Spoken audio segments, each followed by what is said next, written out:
E mais um programa Cai na Roda. Hoje, nossa convidada especial é Ideli Salvati. Ideli é professora de física aposentada, foi ministra da Pesca e Aquicultura, ministra-chefe de Secretaria de Relações Institucionais e ministra-chefe da Secretaria de Direitos Humanos no governo de Dilma Rousseff. Uma outra coisa da Ideli, ela foi a primeira senadora eleita pelo estado de Santa Catarina. Foi a primeira mulher eleita senadora pelo estado de Santa Catarina. Ideli, gostaria muito de agradecer a você por sua disponibilidade conosco aqui do Cai na Roda. Você vai conversar com as jornalistas Isabela Galvão, Cíntia Alves, Patrícia Faerman, Tatiane Correia e eu, Lourdes Nassif. E antes da gente partir para a rodinha de perguntas, para a primeira rodada de perguntas, peço a vocês que deem o joinha, espalhem o vídeo para mostrar a relevância do jornal GGN, da TV GGN para o YouTube, para ele não esquecer da gente. Vamos lá, gente, com as perguntas. Ideli, posso começar? Pode, Lourdes. Oi, Ideli, você foi responsável por dois ministérios que são ministérios-chave dentro de qualquer governo. O primeiro é o das relações institucionais, que faz a ponte entre as casas e o governo e a presidência. E o outro é de direitos humanos.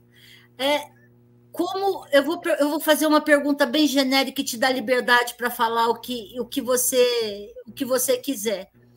Como você vê esses dois ministérios neste governo do Bolsonaro?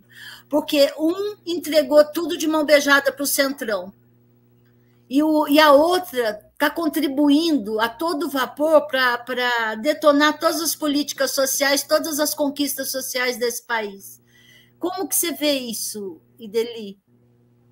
Bom, em primeiro lugar, eu quero agradecer o convite, tá, Lourdes, de poder estar aqui hoje, né, no Cai na Roda, com essas jornalistas fantásticas, né, mulheres maravilhosas, e a gente poder estar, né, neste bate-papo. Eu quero pedir já antecipadamente desculpas, porque estou num lugar meio improvisado aqui, entendeu? Com muito verde, né, numa casa aqui na Lagoa da Conceição, em Florianópolis. E também estou ainda, né, eu peguei Covid, então estou no 14º dia depois da contaminação. Então, pode ser que tenha uma tossezinha aí pelo meio, que foi o que me pegou, tá? Antes de entrar na história dos dois ministérios estratégicos, eu queria realçar duas coisas, né? Porque como é um programa de mulheres, né? Acho bom sempre a gente dar aquela, né, realçada. Santa Catarina é um estado que tem muitas marcas femininas, tá? Além de ter um nome feminino, né, Santa Catarina, tem a heroína dos dois mundos, né, Anita Garibaldi, teve a primeira parlamentar negra do Brasil, que foi Antonieta de Barros, né, eleita em 1934, né? Vocês podem imaginar o que é se eleger como mulher negra, filha de escrava, né, em 1934. Teve a primeira mulher agricultora, né, do Cabo da Enxada, que virou deputada federal, né, a nossa querida Lucy Schoenack. Então, a gente tem esta história, né? E entre ali os ministérios, eu quero dizer também que eu fui a primeira mulher em toda a história da República Brasileira a ocupar o cargo de articulação política. Esta coisa que os homens não enxergam, né, as mulheres fazendo articulação política. Eles adoram nos dar tarefas para a gente cumprir, né? Carregar os pianos, ser campanheira, né? Na hora da articulação política, eles se acham, entende, os bambambam, né? E eu quero dizer assim que, para muito orgulho, né? Eu tenho uma gratidão imensa da presidenta Dilma ter me escolhido para 3 ministérios, e o ministério que eu fiquei mais tempo foi exatamente o da Secretaria, né? de Relações Institucionais, que tratava, né, fazia toda a ponte com o Congresso Nacional, com os governadores e com os prefeitos. Então, era um trabalho assim extremamente intenso, né? E depois também, com muito orgulho, a Secretaria de de Direitos Humanos, né, da Presidência da República. São, como você mesmo já disse, né, Lourdes, são dois ministérios estratégicos que estão absolutamente desvirtuados, desmontados, né, desvirtuados no sentido da relação republicana, né, porque toda a articulação política é feita na barganha, é feita na chantagem, é feita na compra, é no orçamento secreto, né, é na distribuição de benesses, de tudo aquilo que, meu Deus do céu, né, quando a gente pensava, né, em fazer qualquer negociação, a gente era demolido, né, de manhã, tarde e noite pela grande imprensa, né, pela imprensa corporativa, né, do nosso país. E então assistir hoje, né, o que é feito em termos de articulação política é algo lamentável. E Deli, sua voz sumiu, ela sim, a sua voz. Tá bem agora, baixinho. Melhorou? Agora melhorou. Talvez seja na hora de segurar o celular, se sem querer você está tapando o microfone. Talvez seja isso. Isso. Então, bom, recuperando, então, assim, a articulação política é um absurdo, né? O que está sendo feito com orçamento secreto, com compra descarada, né, de apoios, entende? Para não ter andamento, processo de impeachment, né, que tem centenas lá parado e tal, com tantos crimes cometidos. E os direitos humanos é algo assim assustador, entende? Porque com o avanço aí né, do programa neoliberal de desmonte, né, das políticas públicas, da perda de direitos, né, de toda o achatamento salarial, o desemprego, né, somado com as barbaridades que eles fizeram em termos de enfrentamento da pandemia, era um ministério que deveria estar assim absolutamente preocupado, né, com a dignidade, né, os direitos e as condições dignas, né, de vida da população. E, pelo contrário, né, só fazem agora o Disque 100. Eu fico imaginando assim, né? O Disque 100 que eu queria falar com você. Teve um trabalho para ampliar, estruturar o Disque 100, para ele poder atender, não só atender a denúncia, mas encaminhar, né? Porque não adianta você ouvir, aqui estão me torturando, aqui estão me agredindo, estão me abusando física, sexualmente, e não ser tomado nenhuma providência, né? Então, eu lembro que a gente teve um grande esforço de ampliar, estruturar, né, estabelecer as pontes com as delegacias, né, das mulheres, com a questão, né, dos conselhos tutelares e tal. Isso tudo está desmontado. E agora, a última aí Damares. Eu não gosto de falar o nome dela, entende? Porque me dá mal-estar. A Damares me dá mal-estar, tá? Agora, colocar o Disque 100 para atender negacionista que não quer tomar vacina e quer ficar tendo o direito de contaminar Deus e todo mundo, né? Tá? Então, assim, é um desvirtuamento total e absoluto de tudo que a gente estruturou. E quando eu digo em termos de direitos humanos, eu não digo nem só dos governos Lula e Dilma, entende? Você pega lá, entende? Desde o Fernando Henrique, tanto que nós fizemos um manifesto, né? Estamos processando, inclusive, o Bolsonaro, todos os ex-ministros e ministras e secretários de direitos humanos, entende? Dos últimos governos, desde a redemocratização. Então, é realmente lamentável o que eles estão fazendo com a política, né, e com as políticas públicas, infelizmente, no nosso país. Ministra, obrigada pela entrevista. Eu vou fazer aqui uma viagem ao passado, porque você foi uma das fundadoras do PT, né? Aliás, pelo salvo engano, conheceu até o ex-presidente Lula antes do PT ser fundado, sempre foi militante, enfim. Eu tenho uma curiosidade do seguinte, ministra, o presidente Lula, ex-presidente Lula, ele vai disputar a eleição esse ano, depois de 20 anos do primeiro mandato dele. Então tem muita gente que não conhece o Lula, tem muita gente que não conhece o PT, ou muita gente que conhece o PT que foi devassado, escandalizado pela mídia nos últimos anos, né?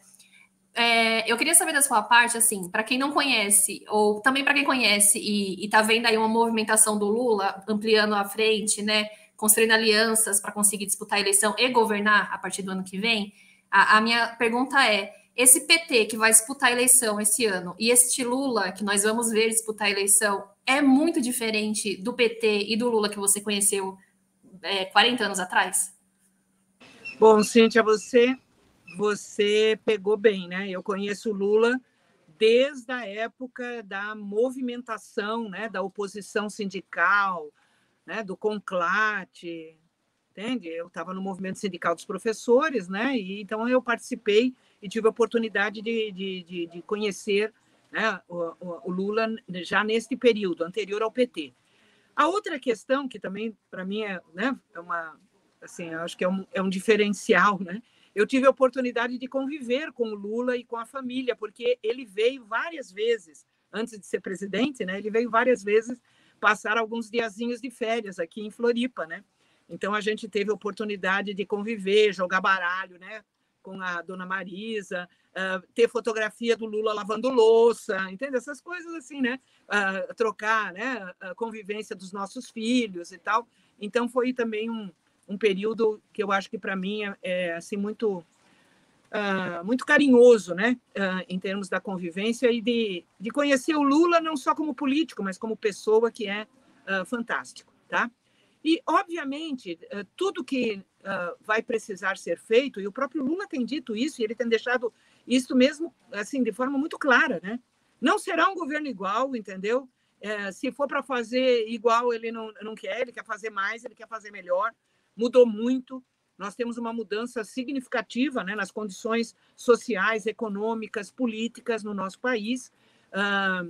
Toda a estrutura econômica e social. Se você pensar, por exemplo, né, em termos de mercado de trabalho, a desindustrialização que o Brasil sofreu aí por um conjunto de medidas equivocadas, né, e desastrosas, essa precarização, né, toda esta deformação trabalhista que foi feita hoje com o trabalho, né, intermitente, sem direitos, sem garantias, né, e tal, tudo isso vai exigir, obviamente, medidas, ações, políticas, projetos, programas diferenciados, entende? Então, o próprio Lula está dizendo isso, né, quando ele diz assim que ele quer caras novas, ele quer propostas ousadas, entende? Ele tá trabalhando nessa lógica. O Brasil é outro.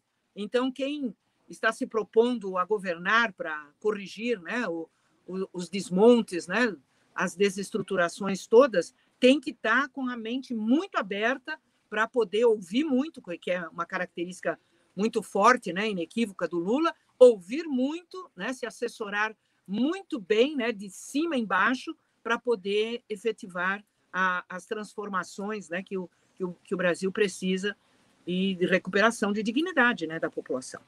Então, só que assim, né, é bom a gente saber, porque ele fala, ele quer fazer mais, ele quer fazer melhor, né, ele quer fazer com novidades, ele quer fazer com gente nova, mas ele não deixa de dizer que ele vai fazer isso tudo do lado, né? Ele tem lado.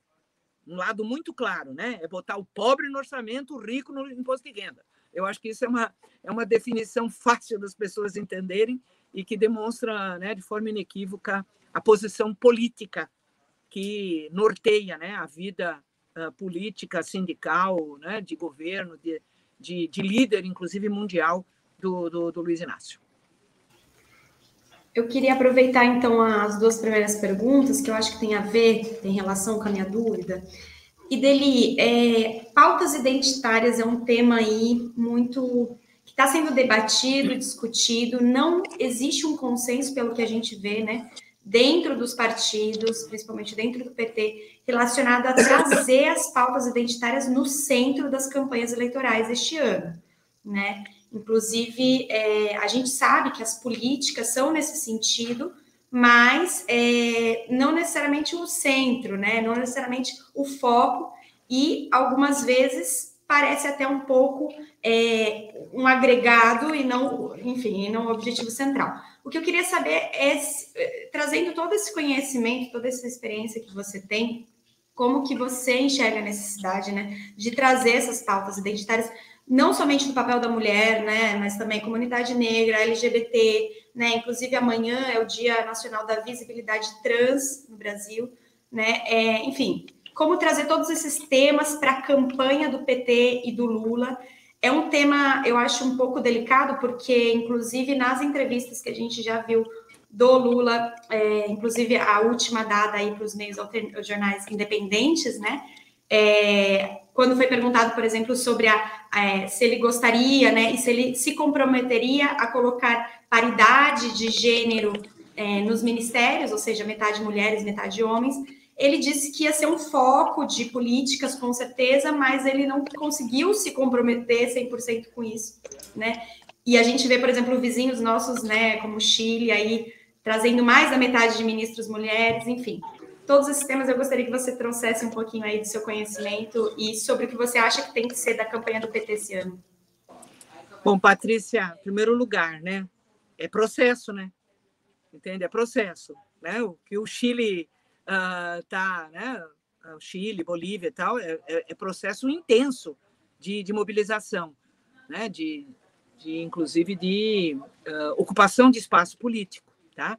Então, eu acredito que nós vamos avançar, porque nós já tivemos isso durante o governo Lula. Se você comparar depois com a Dilma, né, nós tivemos assim um crescimento significativo de ocupação de espaço. Como eu disse, né, eu fui a primeira mulher e fiquei mais de 3 anos, né, nenhum homem, aliás, nenhumzinho. Teve gente que com 2 meses já pediu a demissão lá da articulação política, né? Eu fiquei 3 anos, né, aturando os Eduardo Cunha e companhia, né, e outras cositas que eu tinha que, né, lidar lá com aquela, como é que a presidenta Lula, como é que a presidenta Dilma dizia, que ela era uma mulher dura cercada de homens mimosos, né? Então, esta coisa. Então, é processo. Agora, eu quero dizer assim, eu fico assim indignada quando vem com pauta identitária, entende?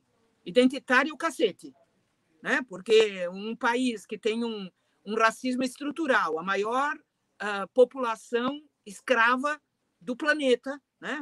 Se você pegar os escravos, né, que foram trazidos à força para o Brasil, é superior à soma de todos os outros países das 3 Américas. Entende? Se você somar todos os outros países, entende? Ainda não chega a quantidade de africanos que foram trazidos à força, escravizados aqui para o Brasil, né?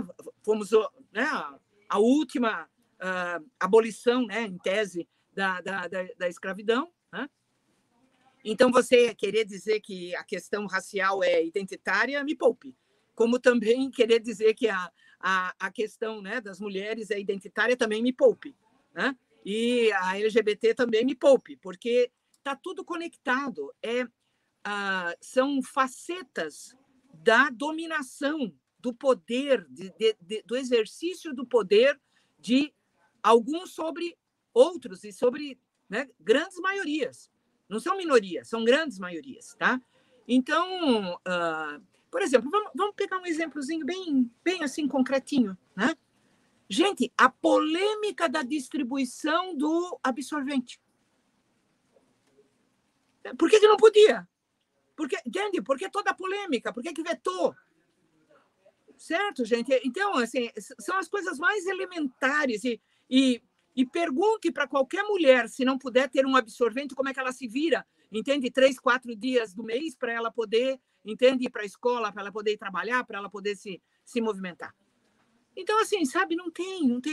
Tudo é permeado. É econômica, é classe, e aí tem as nuances, né? Tem as nuances que se dá em termos, né, de misoginia, de racismo, de, né, homofobia e tal, são as nuances. Mas é tudo uma coisa só. Então, tem que ser enfrentado como uma coisa só, como um conjunto, né? E as políticas públicas têm que estar com esta intersetorialidade. Eu quero, assim, dar alguns exemplos. Minha Casa Minha Vida...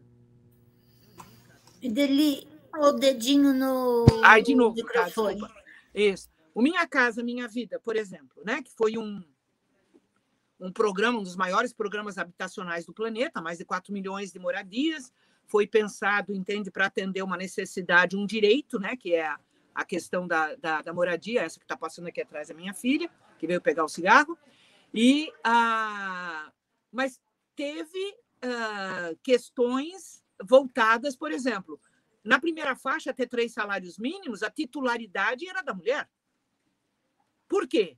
Porque quando separa, na grande maioria, na ampla maioria dos casos, as crianças, né, os filhos, ficam com as mulheres. Então, não é legítimo que o cabra que vai largar, entendeu? A mulher com a criançada fique com a titularidade da unidade habitacional, certo? A questão no Minha Casa Minha Vida, pela primeira vez, o programa habitacional teve unidades com atenção para as pessoas com deficiência, entende? Então, tinha lá, né, o tamanho das portas, o banheiro, o acesso, a questão, né, para as pessoas com deficiência visual, né, o tato. Então, assim, as políticas públicas têm que incorporar as diferenças que não são única e exclusivamente de classe só, entende? Econômica só, porque tem os diferenciais, né, que pegam determinadas parcelas significativas da população. Então, como na questão, né, do acesso à universidade, pela primeira vez nós temos, nas estatísticas escolares, a maior número de pessoas pretas que se declaram, né, pretas, pardas, entende, nos bancos escolares universitários.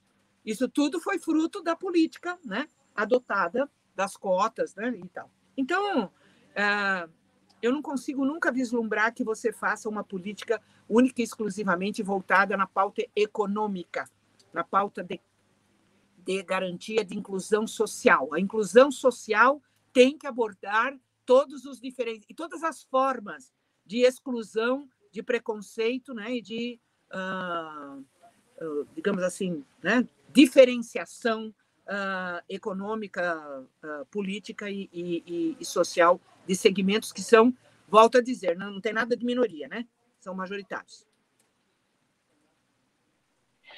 Ministra, obrigada pela sua entrevista ao Cai na Roda. Eu gostaria que você falasse um pouquinho sobre o seu trabalho no Ministério dos Direitos Humanos e como você compara com o que está sendo feito hoje, principalmente com relação à pandemia de Covid-19. Porque a pergunta, a gente está vendo casos aparecendo agora de mulheres que morreram de Covid porque o marido não deixou se vacinar, crianças que estão saindo, que não estão sendo vacinadas porque os pais não querem, os negacionistas sendo muito mais gritando muito mais alto em relação à ciência, mesmo a ciência já tendo batido na tecla que a vacina salva, que a vacina é necessária. Como que você tem visto isso, a forma como o governo Bolsonaro tem lidado com a pandemia e essa questão de direitos humanos no geral? Bom, eu acho que, em primeiro lugar, a gente tem que entender o desmonte que foi feito, né? Porque, assim, não foi só o desmonte do Disque 100, né, que deixou de ser um canal de denúncia e encaminhamento para a autoridade competente, para a pessoa ser socorrida, né, ser atendida e tal. Mas foram desmontados todos os instrumentos que nós tivemos, né, ao longo de décadas para estruturar no Estado brasileiro. Não foi no governo do Lula e da Dilma, não, no Estado brasileiro.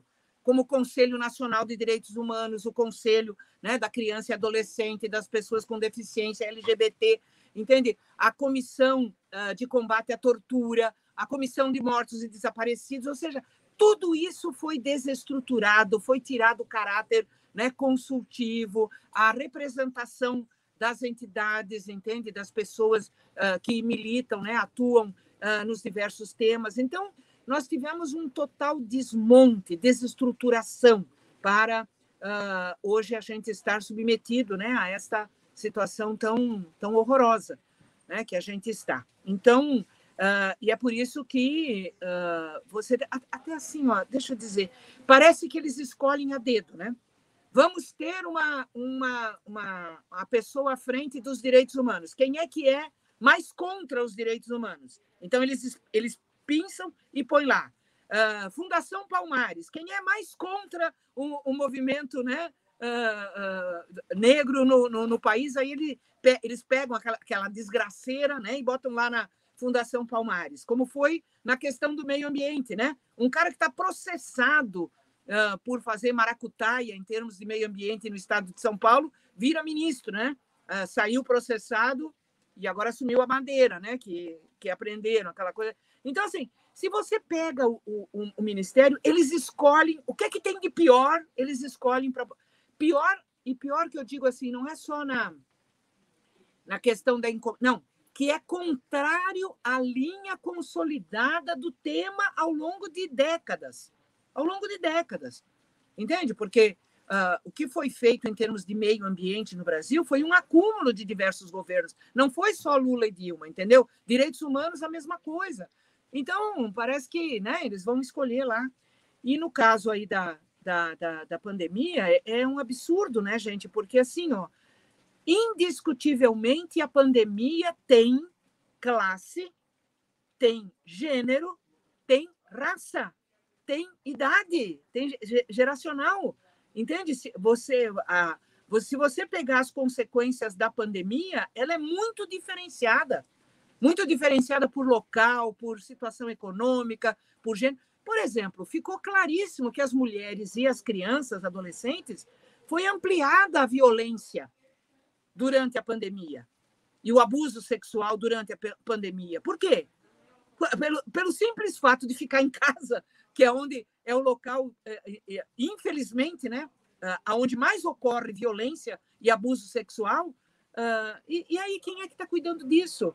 Entende? Está a dona Damares lá cuidando de outras coisas, né? Cuidando de coisas absurdas e das calcinhas da Ilha de Marajó, né, gente? Coisas desse tipo, né?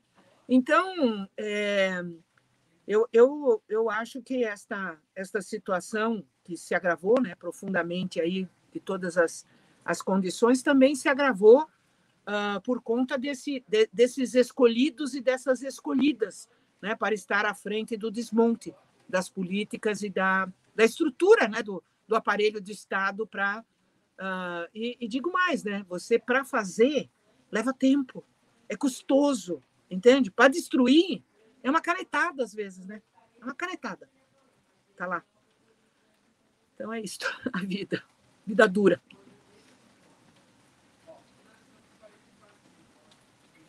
Ministra, é uma coisa que a gente sempre fala aqui no Cai na Roda, né? Mas eu acho que não tem muito como fugir desse assunto.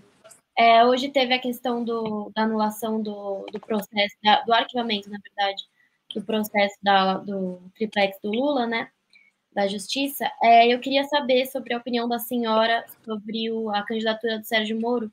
Umas semanas atrás, a gente falou no GGN mesmo, que a gente recebeu um juiz no 20 Horas falando sobre o Sérgio Moro, que devia estar inelegível por conta da conduta dele na Lava Jato. E eu queria saber a opinião da senhora sobre isso e como o PT e a esquerda pode fazer para impedir que ele cresça nessas eleições. Olha, Isabela, a gente tem que falar e dar nome aos bois, né? Como a gente brinca às vezes, né? No informal. O Sérgio Moro, ele é fruto da conivência de várias parcelas das instituições brasileiras. Entende? Ele não fez o que fez, entende? Sozinho e sem ter tido, entende? No mínimo... Entende? Faz de conta que eu não estou vendo, sabe? No mínimo, faz de conta que eu não estou vendo, tá? Tem absurdos que ele cometeu que deveria ter sido dado... Em qualquer outro país do mundo teria sido dado voz de prisão de imediato. Vocês conseguem imaginar em qualquer país, tá? Um telefonema da Presidência da República ser gravado ilegalmente e ser exposto no telejornal da noite? Vocês conseguem imaginar isso com o Biden lá nos Estados Unidos? Entende? Né? Lá na Inglaterra, na Alemanha? Vocês conseguem imaginar isso? É segurança nacional. É segurança nacional. Em qualquer... Era assim, era voz de prisão. Porque ele gravou ilegal, ele vazou ilegal, e jamais isso poderia ter acontecido. Então, assim, teve conivência, sabe? Teve passada de pano, teve deixa correr, interessava, né? Interessava tirar o PT, interessava tirar o Lula, interessava não deixar o Lula concorrer porque ia ganhar em 2018, né? Então teve muita conivência. Não teve parcelas que já mudaram de posição, eu acho que o Supremo acabou. E veja bem, não foi por unanimidade, né? O reconhecimento da parcialidade, da ilegalidade dos atos cometidos pelo Moro e pelo Dallagnol e companhia da tal da máfia jato. Não foi por unanimidade, né? Foi até uma votação que a gente pode até dizer que não foi tão larga assim, né? Pelas barbaridades. E o homem é réu, confesso, gente. Entende? Aquela entrevista que ele deu agora, aliás, eu quero dizer o seguinte, eu estou propondo que ele dê 2 entrevistas por semana, porque aí termina de se enterrar, né? Entende? Quer dizer, o cara diz assim, eu comandei a Lava Jato. É réu, confesso, gente. É réu, confesso. Como é que um juiz comanda força-tarefa? Sabe? Então, assim, é réu, confesso. Devia estar preso. Já devia estar preso, porque é réu, confesso e porque, né, todas as roubalheiras, porque também está vindo a público as roubalheiras, né? Os interesses, todas as maracutaias que eles fizeram para ter altas vantagens salariais, de benefícios, de férias. Gente, o Dallagnol, que já está fora do Ministério Público, recebeu agora esse mês, ou mês passado, mais de 200, quase 300 mil de férias. Férias não vividas, né? Gozadas. Gente, é gozado alguém ter 200, quase 300 mil de férias não gozadas, né? É uma gozação para cima do povo brasileiro, né? Que não tem nem salário. Então, aquela coisa lá do dinheiro, né? Da multa, daquele processo absurdo. Quando eu digo assim que teve conivência, gente, eu acho até que tem autocrítica, sabe? A ser feita. Porque aquelas maracutaias do Janot, de levar, né, as provas para os Estados Unidos processar. Qual é a autoridade em qualquer país que leva as provas para uma empresa pública do seu país ser processada no estrangeiro? Então, assim, sabe, é um conjunto de bandidagem, né, que foi feita em prejuízo do país, dos interesses nacionais. E a gente sabe, obviamente, né, toda a riqueza que estava em jogo, né, do pré-sal, da atuação, não só do pré-sal, mas a atuação também do país em termos, né, das relações internacionais, né, dos BRICS, da atuação do Brasil, né, na América Latina, na América... Né, então, tudo isso aí é motivo mais do que suficiente para o cara estar preso. Eu sou uma e não está preso porque continua um conivente. Porque até para aprender, vai ter que fazer autocrítica de não ter impedido as barbaridades que ele, né? E aquele TRF4 também, né, gente? Porque ali também ministra, teve, né? Ministra, também, né? Ministra, só para eu entender melhor, quando a senhora fala em autocrítica e cita o Janot, autocrítica por parte de quem exatamente? Porque eu vou dizer claramente qual é. Porque na Constituição brasileira, toda e qualquer relação e acordo de cooperação, entende? Entre a justiça brasileira e justiça de outro país é feita pelo Ministério da Justiça. O Procurador da República não tem esse poder nem esse direito. E, infelizmente, uma parte dessas tratativas do Janot, entende? Da Procuradoria-Geral da República, dos procuradores com o cara lá da Suíça, entende? Dos Estados Unidos, foi feito ainda quando nós estávamos no governo. Eu ia perguntar se uma autocrítica, por exemplo, não teria sido a presidente Dilma reconduzir o Janot, dar ele um segundo mandato. Não era isso? Não é isso. Não. É em termos da operação da estrutura de justiça brasileira, inclusive da própria Constituição, entende? Tudo que o Janot fez. Gente, eu fui para a OEA, né, indicada lá pela Dilma em 2015, eu cheguei lá tomei posse lá na equipe do Almagro, dia 1º de junho de 2015. E aí eu fiquei sabendo, entendeu, que o Janot tinha passado circulando lá nos Estados Unidos entregando os documentos. Gente, como é que pode o procurador da República estar entregando documentos para processar a Petrobras? A revelia da Constituição brasileira. A revelia da Constituição brasileira, que diz que só quem pode fazer esse tipo de acordo, tratativa e tal, é o Ministério da Justiça. Está escrito lá na Constituição. Né? Então, esta aí é a autocrítica que eu acho que a gente, talvez, era tanta coisa acontecendo ao mesmo tempo, né, que talvez até ficava difícil. Né? Até porque não faziam ostensivamente nem publicamente, era tudo por trás, né, dos bastidores, né, atrás dos panos. Então, isso aí. Deli, o que hoje a gente está vivendo, né? Essa tomada de poder pelos militares junto ao governo Bolsonaro, tudo que a gente está vendo de impostos chaves em empresas que são importantes para o país e colaborando com o desmonte. Na sua opinião, se nós tivéssemos amarrado direitinho a transição da ditadura para a democracia, se a justiça de transição tivesse sido feita da maneira correta, você acha que hoje isso teria sido evitado?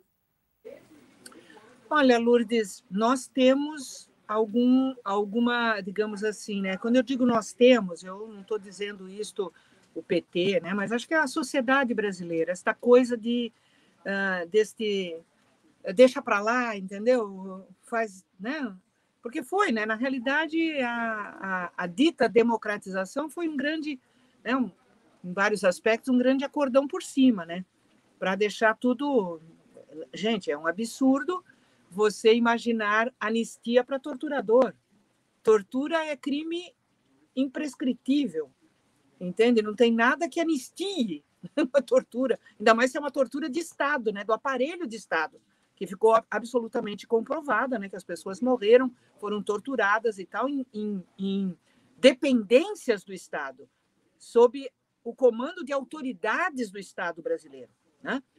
Então, porque assim, você vê ainda hoje, né, vários países que passaram, né, pelo processo ditatorial, que ainda tem gente sendo punida, processada, julgada, condenada, presa, entende? Pelo que fez de crimes, né? Porque são crimes de guerra, né? São crimes imprescritíveis, né? Então, nós não fizemos isto, e aí é óbvio que se acham no direito de toda a vida voltar, né?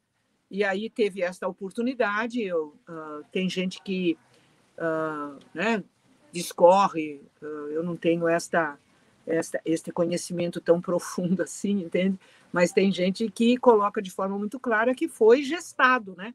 Não foi assim, o Bolsonaro não é um ponto fora da curva por um acaso, né?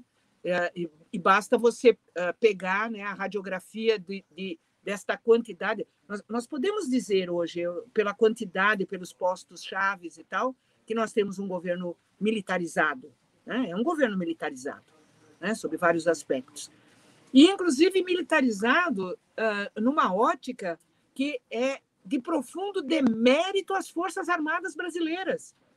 Como é que você pode ter um general, né, comandando o Ministério da Saúde, quando, na época, o pessoal até resgatou, eu até postei lá no meu Twitter, até deu bastante divulgação assim e tal, as campanhas na época da ditadura militar de vacinação, entende? E era obrigatório. E aí de quem não vacinasse, entendeu? Tinha que ter, porque se não tivesse o cartãozinho de vacinação, não recebia o auxílio tal, né? Não podia matricular filho na escola. Então, assim, e como é que os militares, entende, aceitam, admitem, entende, este demérito da atuação deles tão absurda, por exemplo, à frente da Petrobras, né? O cara continua insistindo que a política de preços vai continuar sendo pagar dividendos aos acionistas em prejuízo e às custas da população pagar em dólar o combustível que é extraído e produzido em real. né? Então, eu acho que para parcelas significativas das Forças Armadas que tiveram, né, compromisso com soberania, com desenvolvimento, com interesse nacional e tal. Então, eu fico assim, né? Eu fico imaginando, a gente produziu, por exemplo, um dos crimes, né, que foram cometidos aí pela máfia jato e tal, foi aquilo que foi feito com o almirante Otton, um cientista, né, descobridor de um processo de enriquecimento de urânio inovador, entende? Diferenciado, que poderia estar, né, colocando, e foi processado, preso, condenado, entende? Naquelas montagens lá de delação e barbaridades, né, que a máfia jato fez. Então, figuras como, né, o almirante Otton orgulho, deveria ser orgulho das Forças Armadas pela produção científica dele, etc. e tal. E aí foi, né, execrado, infelizmente, injustamente, né, por toda esta coisa aí da máfia, né, da máfia jato. E Deli, mudando um pouquinho de assunto, bom, até tem um pouco de conexão, porque você falou que Bolsonaro, ele não é ponto fora da curva por acaso, né? Ele nasceu dentro do centrão aí, né? O fenômeno dele foi crescendo aí no centrão aí do Congresso. Você foi senadora por 7 anos, né? 10 anos? 10. Então, você foi senadora por 10 anos. Não, 8 anos. 8. Foi até 2010, anos. Por isso que eu me confundi. Foram 8 anos. 8 anos. Então, você sabe mais ou menos como funciona aí o mecanismo do Congresso, né? Mais ou menos não, muito bem, né? Como que você enxerga aí os obstáculos políticos do governo, né, Lula, na situação de, se Deus quiser ser eleito, com um centrão político dentro do Congresso, assim, porque aí não basta derrubar Bolsonaro, nós temos aí uma força política dentro do Congresso que é tremenda, né? Bom, Patrícia, assim, ó, eu considero até que derrotar o Bolsonaro nas urnas talvez a tarefa mais fácil, entende? Frente a todas as outras, porque tem que derrotá-lo nas urnas, tem que garantir a posse, porque eles vão aprontar, gente, ou vocês acham que, entende, eles não vão fazer nada, vão ficar quietinhos, armados até os dentes, entende, com os grupos nazistas crescendo 400%, 500%, né, em todo o Brasil, né? Então, é derrotar, é garantir a posse, é eleger junto com, né, que a gente está aí, né, nesse trabalho aí da pré-candidatura do Lula, né, eleger um Congresso que possa, né, dar condições da gente poder executar o programa que vai ser defendido nas urnas e que a população vai votar. Então, não é só eleger o Lula, é eleger deputados, deputadas, senadores e senadoras, né, que possam dar... E tem devolver os militares para os quartéis, né, que a gente, né, estava falando aí antes. Tá? Então, eu acho que tem um conjunto... Devolver os monstros que saíram do esgoto, né, os homofóbicos, machistas, misóginos, racistas, né, elitistas e tal, também tem que devolver essa turma, né, para o esgoto que saiu. Então, digamos assim, que é um conjunto grande, né, de tarefas que a gente tem pela frente.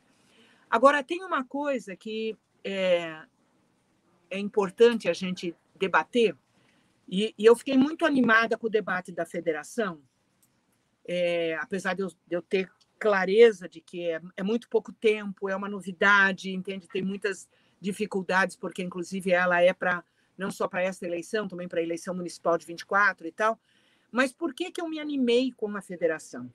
Porque como eu fiquei mais de 3 anos lá naquela tarefa inglória e ingrata, né, de tratar né, a relação da presidência da República com o Congresso, gente, é insano. Não existe nenhum outro país no mundo, não existe no mundo nenhum outro país que tenha a quantidade de partidos que o Brasil tem. Eu, às vezes, esses dias aí apareceu, né, que está lá os debates lá da Inglaterra. Vocês viram como é que... Vocês conseguem visualizar como é que é o parlamento na Inglaterra? É uma mesa no meio, tem uma arquibancada de um lado, uma arquibancada do outro. Entende? Então, é assim, é oposição e governo.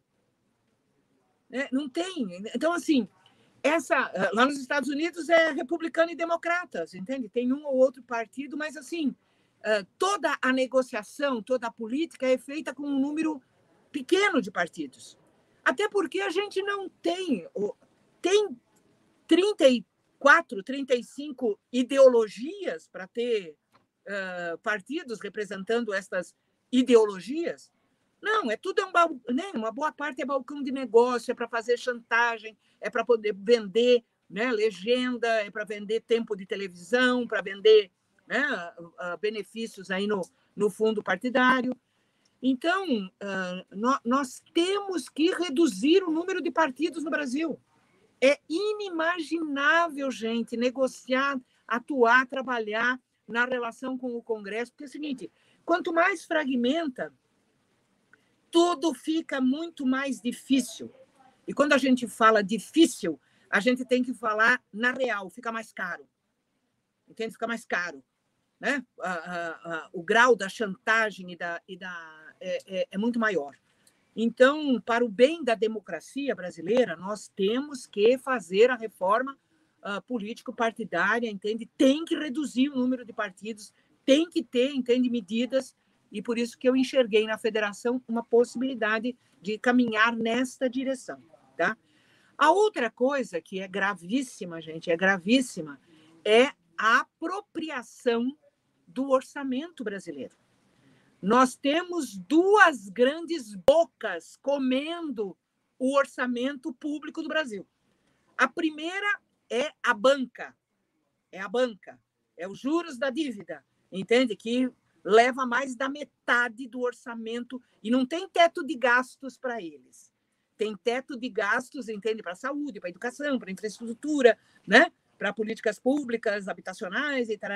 Para isso tem teto de gasto, para pagamento dos bancos, né, dos banqueiros, né, da rolagem da dívida, não tem. Essa dívida que, inclusive, né, tem muita gente que diz que a gente já pagou 500 vezes. Tá?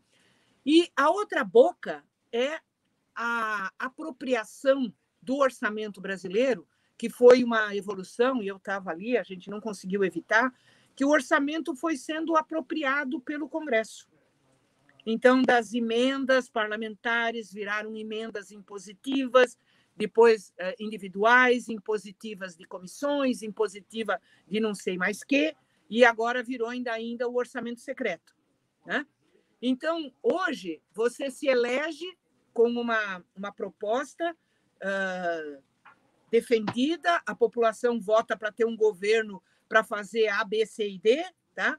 E depois, quando você vai pegar o orçamento, mais da metade está para pagar a dívida, rolagem da dívida, e de menos da metade que sobra está aí para né, comprometida ou a serviço, né, não que os parlamentares não tenham direito, entende? Eu acho que tem que ter uma parte, mas hoje não é uma parte, é um pedaço significativo, a ponto de impedir. Porque assim, ó, o parlamentar, quando ele apresenta uma emenda, ele apresenta uma emenda que está totalmente descolado das políticas prioritárias. Pode estar, né, ir na mesma direção, como obrigatoriamente. Gente, eu estive lá, né, como eu já disse, 3 anos, né, administrando. Na minha época, a maior parte ainda não tinha as tais das emendas impositivas, né, o orçamento impositivo e tal. E eu ficava indignada, né, sabe, que assim, ó, o que tinha de emenda para coisas absolutamente, tipo assim, portal turístico de entrada da cidade. Lindo, entende? Será que isso é a prioridade da cidade? Entende? Será que aquele município, entre uma creche a mais, ou uma escola a mais, ou um posto de saúde a mais, entende? Não deveria estar, né? Ter esse tipo de obra em vez de um portal turístico? Sabe? Então, é esse tipo de apropriação que, infelizmente, né, o orçamento brasileiro está colocado. E ainda tem essa questão do ministro-chefe da Casa Civil dividir a decisão do orçamento com o ministro da Economia, que antes não era algo que acontecia. Não. E agora a palavra final de quem vai para onde o dinheiro vai ou o dinheiro não vai está na mão do chamado Centrão. É só, eu diria assim, é só negociata. E aí, Tatiana, eu quero lembrar o seguinte: lembra daquele escândalo da tapioca? Lembra do escândalo da tapioca? Foi um escândalo pagar uma tapioca com um cartão corporativo, né? Um escândalo. Olha os escândalos que nós estamos tendo, né, nos dias de hoje. E aí a rapaziada do PIG, né, como dizia o Paulo Henrique Amorim, de forma correta, né, o partido da imprensa golpista, não fala nada, né, fica quietinho, quietinho. Ai, ai. Ô, ministra, aproveitando, conta pra gente como era lidar com aquela figura adorável do Eduardo Cunha, principalmente depois vocês vieram viver tudo que vocês viveram no impeachment, né? Tem muito documentário hoje em dia sobre os bastidores do impeachment e tal, mas como que era, assim? Tem algum episódio que você possa contar aqui pra gente? Bom, em primeiro lugar, eu quero aqui fazer um registro, né? Porque você tem que saber o tamanho, a força do seu adversário, tá? Então, o Eduardo Cunha, em primeiro lugar, é uma pessoa do mal, mas extremamente bem preparado para exercer o mal, entende? Ele é bem preparado, sempre foi bem preparado. Era uma pessoa que montava um sistema, né, de apoios e tal, que levava muito a sério esta coisa de benefício e punição. Então, as pessoas que lidavam com ele sabiam que tinham, meio mafioso, assim, né? Miliciano, né? Tá? Ou cumpre ou leva, entende? Então, ele era muito, muito, muito claramente. E o Eduardo Cunha, ele só se tornou o que ele se tornou por conta de uma eleição onde a gente poderia, de repente, ter se movimentado e não se movimentou, tá? E não se movimentou pela retidão da nossa presidenta Dilma, porque quando teve a primeira disputa para líder da bancada do MDB, que o Eduardo Cunha se candidatou, estava muito disputada. Tinham vários candidatos. O Eduardo Cunha foi para o segundo turno com o Mabel, tinha que é senadora agora pelo Espírito Santo, a Rose, tinha mais um outro que agora eu nem lembro o nome, eram 4 candidatos, tá? Foi muito apertado. Então, o Eduardo Cunha poderia não ter se transformado em líder da bancada do MDB, entende? Se tivesse... E a presidenta Dilma me orientou de forma contundente. A gente não se mete, o governo não interfere nas disputas partidárias, o que é correto, entende? Só que, ao não intervir, né, a não fazer estas coisas que hoje eles fazem escancaradamente, né, absurdamente, entende? Exponencialmente, nós tivemos uma disputa acirrada e o Eduardo Cunha ganhou do Mabel por bem pouquinhos votos, tá? E aí o que aconteceu? Ao virar líder da bancada, junto com o presidente da Câmara, né, do MDB, eles passaram a ter o controle absoluto da pauta e o controle absoluto das relatorias dos projetos. Então, tudo que envolvia dinheiro, medida provisória, projeto de lei, etc. e tal, tudo ou era o Eduardo Cunha, o relator, ou era alguém da mais absoluta confiança que ele mantinha na rédea curta, relator, tá? Sob o comando dele. Tá ok? Então, com isto, porque aí vocês lembram das emendas do Jabuti, né? Os jabutis que apareciam, que envolvia dinheiro, interesse, etc. e tal. Com isso, ele fez um pé de meia que permitiu ele eleger, né, porque foi o último ano foi 2014, né, permitiu que coincidiu ele como líder da bancada e líder e o presidente da Câmara, o deputado lá do Rio Grande do Norte. Então, permitiu ele fazer um colchão. E ele elegeu uma bancada. Entende? Ele patrocinou a eleição de vários parlamentares. Então, e essa bancada de mais de 200 deputadas federais, permitiram, né, garantiram a eleição dele para presidente da Câmara, né, no segundo mandato do governo da presidenta Dilma. Então, foi assim que ele ganhou o poder. Ele ganhou o poder exatamente pela coincidência dele ser líder da maior bancada com o presidente da Câmara também, né, combinado com ele, fazendo todos os ajustes para as maracutaias e que beneficiaram, né, financeiramente determinados segmentos. E aí podia até ter veto, né? Depois eles derrubavam o veto, encaminhavam para derrubar o veto, e assim vai, né? O Congresso é isso, né? Infelizmente. Tá? Então foi assim que o Eduardo Cunha ganhou o poder. Tá? Então, esta é a vida dura. E aí foi engraçado, né? Porque eu estava nos direitos humanos, né? Quando teve ali a eleição da presidência da Câmara, né, que ele ganhou, e que contra o Arlindo, né? E o pessoal vinha e me dizia assim, não, porque nós temos voto. Eu olhava, falei assim, não sabe nada, inocente, né? Sabe nada, entende? Eu tinha até a listinha, se eles me perguntassem, eu até podia dizer, entende? A pequena bancada que ele tinha elegido, né? Então, assim é a vida. Então, o que a gente tem agora, garantir a eleição, a Patrícia já deu aí o candidato, garantir a eleição, daí você falou, garantir que tome posse, aí vem o terceiro ponto também muito complicado, conseguiu se eleger, conseguiu tomar posse e governabilidade. Porque o que nós temos que fazer para ter uma listinha do porte da listinha do Eduardo, até fugiu o nome dele, uma listinha do porte que ele tinha, mas para trabalhar pelo país, para trabalhar para a reconstrução do país. Como é que nós vamos conseguir isso agora, com esse país tão dividido? É por isso, Lourdes, que aí eu fico meio, às vezes, indignada, entende, com o bate-boca interno dentro do PT, né? Porque o Lula está fazendo isso.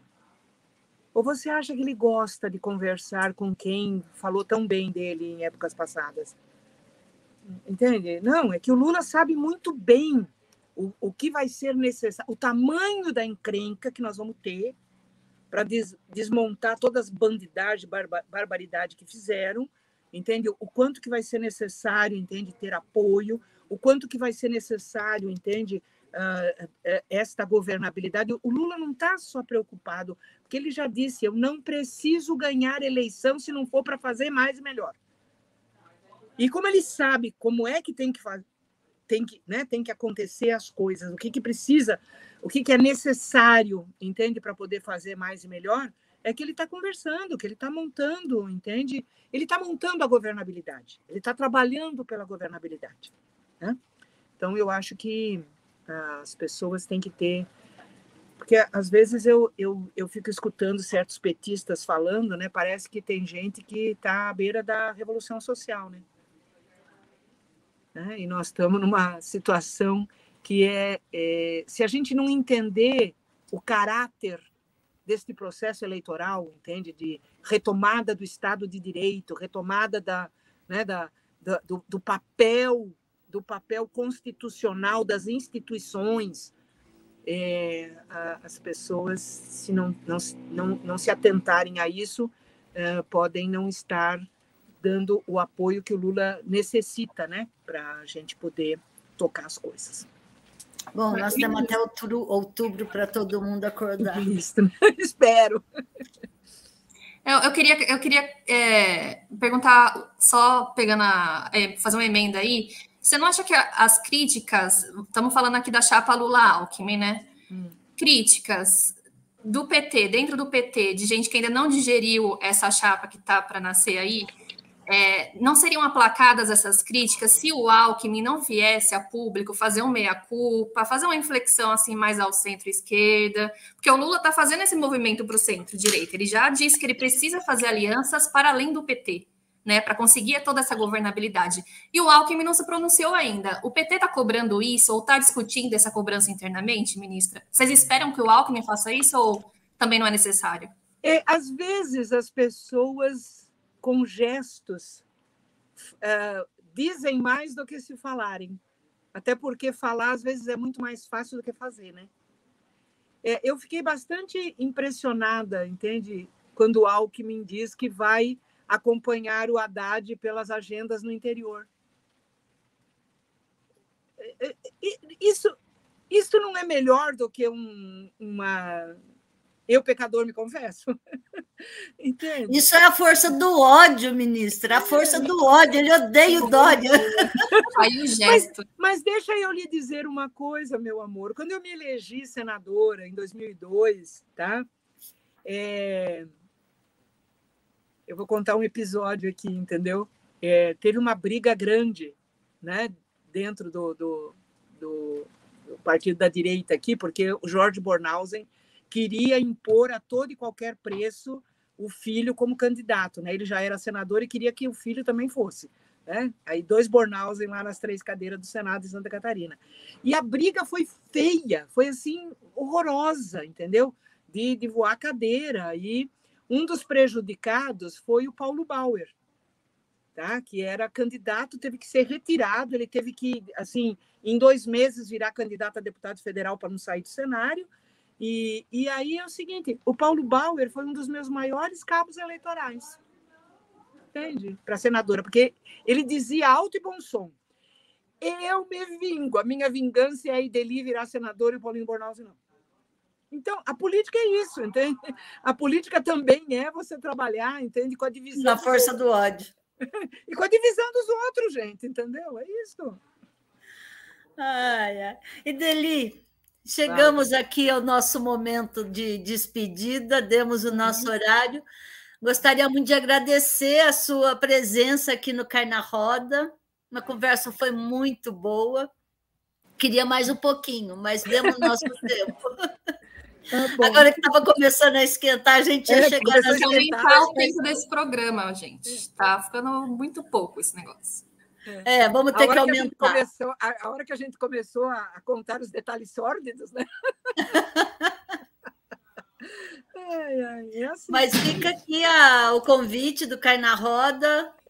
Quando quiser nos visitar novamente, teremos imenso prazer em conversar com você outra vez. Eu é que agradeço, quero parabenizar, entende, o trabalho, né, desse programa em especial, né, o Cai na Roda, sob a ótica, né, sob a visão das mulheres no comando e das entrevistadas, mas eu não poderia deixar de mandar o meu abraço, né, assim, e toda a força para o Nassif, que faz um dos melhores trabalhos, entende, de debate político sério, entende, nas redes, né, com o GGN e tal. A gente sabe o quanto que ele vem sofrendo, né, de ataques, de perseguição e tal, por ser esse jornalista, né, de primeiríssima qualidade, comprometido, né, com a defesa, né, da democracia, daquilo que é correto e direito. Tá?